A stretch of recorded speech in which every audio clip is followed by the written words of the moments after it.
नमस्कार, स्वागत है आपका एक्स जोन में एक और दिल दहला देने वाली कहानी के साथ। बचपन से हमें सिखाया जाता है कि लालच करना बुरी बात है, लेकिन मनुष्य की ये आदत होती है कि वो किसी कीमती चीज़ को देखकर उसके प्रति लालच कर ही बैठता है। उसके मन में उस चीज़ के प्रति लालच आ ही जाता है, बिना ये सोचे, बिना ये समझे कि उस चीज़ के प्रति उसके मन में आया हुआ लालच उसके लिए क्या समस्या खड़ी करेगा। उस चीज़ के प्रति उसका लालच, इसके परिणाम क्या होंगे, उसे इन सब चीज़ों से कोई मतलब नहीं रह जाता है।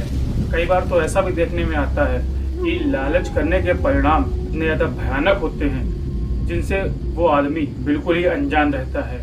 ऐसी ही एक घटना इसके बारे में मैं आपको बताने जा रहा हूँ। ये बहुत ही भयानक घटना है।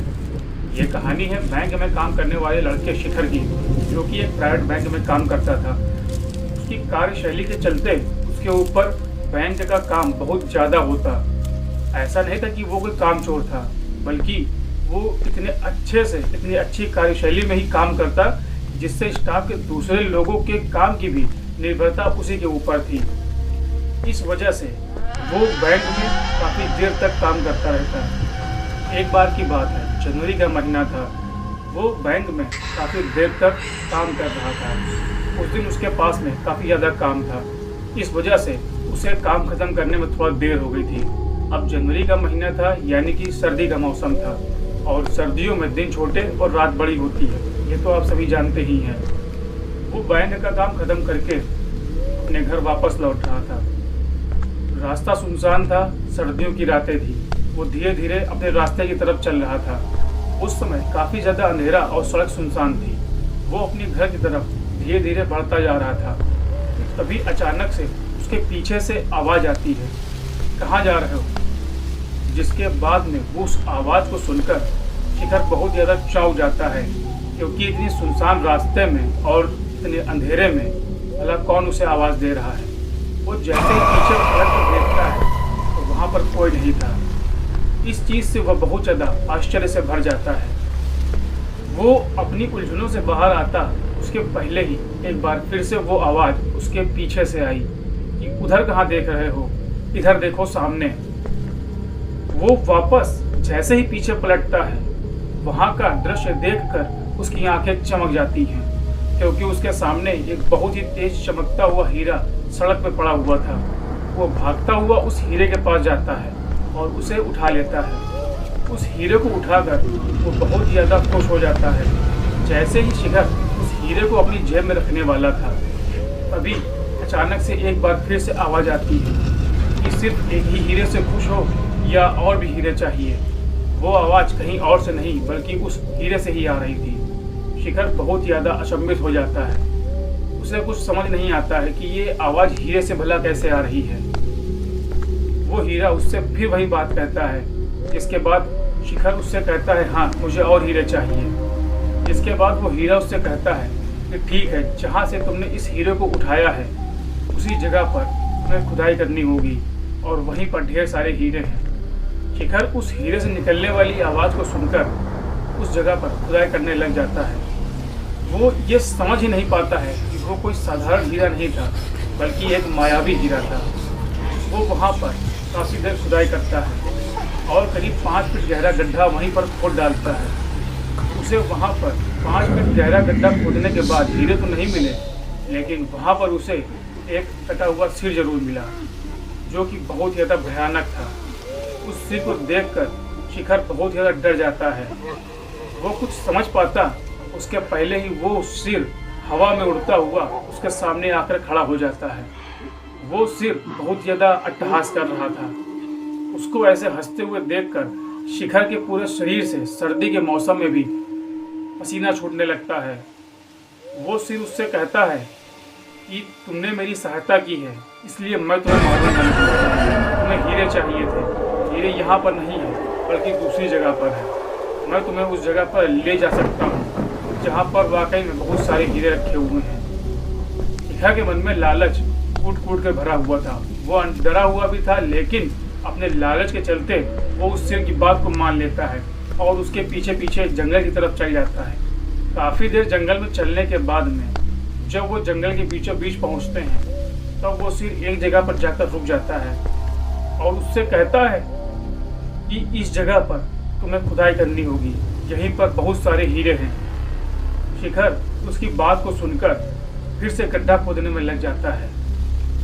उसे अभी भी इस बात का एहसास नहीं था वो किस संकट में फंस गया है। शिखर वहां पर लगातार खुदाई करता है और काफी देर खुदाई करने के बाद में इस बार फिर उसके हाथ में हीरे नहीं लगते हैं, बल्कि इस बार उसके हाथ में लगता है कटा हुआ धड़, जो कि उसी सिर का हिस्सा था। उस धड़ को देखकर शिखर की हालत बहुत ज्यादा खराब हो जाती है। वो वहीं पर जमीन पर गिर पड़ता है।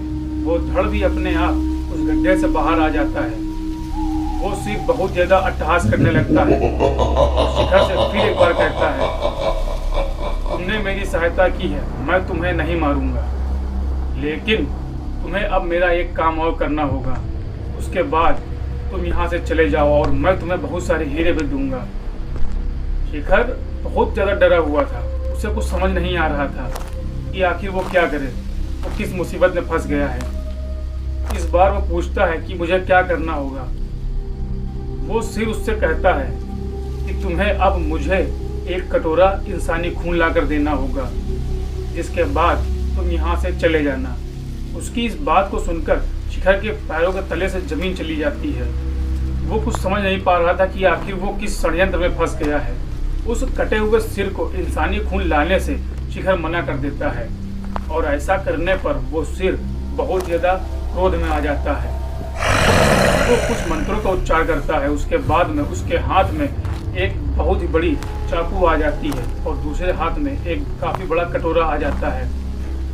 उस कटोरे और चाकू को शिखा की तरफ दिखाते हुए वो कहता है, मुझे इंसानी खून लाकर दो, अन्यथा मैं तुम्हें और तुम्हारे पूरे परिवार को मार डालूंगा। अगर तुमने मेरी बात नहीं मानी तो इसके परिणाम तुम्हें बहुत ही बुरे भुगतने होंगे। शिखर उससे कहता है कि मैं भला तुम्हें कहाँ से ला कर दूंगा इंसानी खून। उतने में ही ना जाने कहाँ से उधर से एक राहगीर गुजर रहा होता है। वो कटे हुए सिर का भूत उसकी तरफ इशारा करते हुए शिखर से कहता है, उस आदमी को मारकर उसका खून मुझे ला कर दो। शिखर बहुत ज्यादा डर जाता है।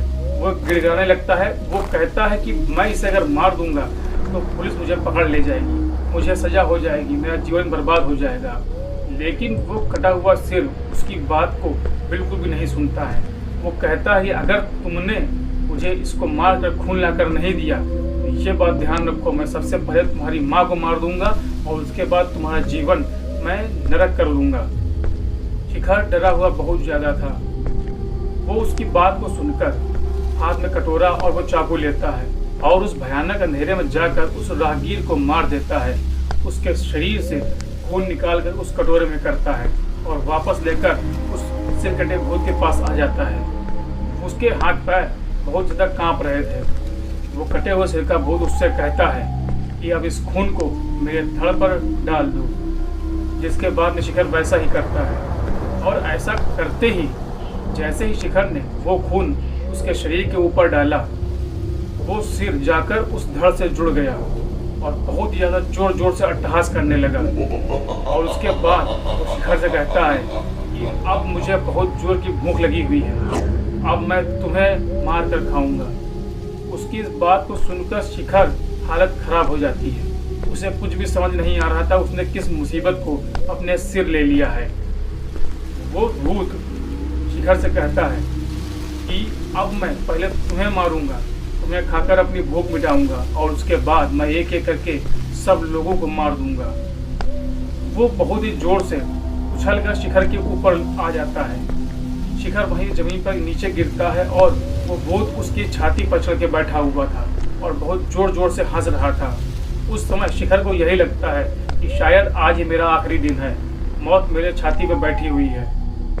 वो अपनी आंखें बंद करता है और मन से हनुमान जी का स्मरण करता है। थोड़ी ही देर में ना जाने कैसे करिश्मा होता है कि जिस समय वो शैतान उसकी छाती बैठकर हंस रहा होता है और शिखर को बस मारने ही वाला होता है, उस भूत का सर कटकर वापस से अलग हो जाता है और वो धड़ जमीन में कहीं गिर जाता है। ऐसा होता देखकर शिखर बहुत ज्यादा आश्चर्य से भर जाता है। उसे समझ नहीं आ रहा होता है भला ये कैसे हुआ। वो आनंद में उठकर खड़ा होता है और इधर उधर देखने लगता है कि तभी उसे अपनी आंखों के सामने एक अघोरी बाबा दिखाई देते हैं। उन अघोरी बाबा को देखकर शिखर एक बार फिर से बहुत ज़्यादा हैरानी में पड़ जाता है। वो उनसे पूछता है कि बाबा भला आप कौन हैं और यहाँ पर आप कैसे हैं। जिसके बाद वो अघोरी बाबा शिखर से कहते हैं, जिस समय तुम उस आदमी को मारकर उसके शरीर से खून निकाल रहे थे, मैंने तुम्हें देख लिया था और तभी मुझे इस चीज़ का एहसास हो गया था कि कुछ तो गड़बड़ होने वाली है और तभी से मैं तुम्हारे पीछे पीछे यहाँ तक आया हूँ। उन अघोरी बाबा ने शिखर से ये भी बताया कि अब तुम्हें डरने की बिल्कुल भी ज़रूरत नहीं है, अब तुम निश्चिंत हो जाओ, क्योंकि मैंने मंत्रों की शक्ति से इस भूत को फिर से मार दिया है। अब तुम वापस निश्चिंत होकर अपने घर जा सकते हो, तुम सुरक्षित हो। लेकिन एक बात का स्मरण रहे कि आगे से लालच मत करना, अन्यथा तुम किसी बड़ी समस्या में फंस सकते हो।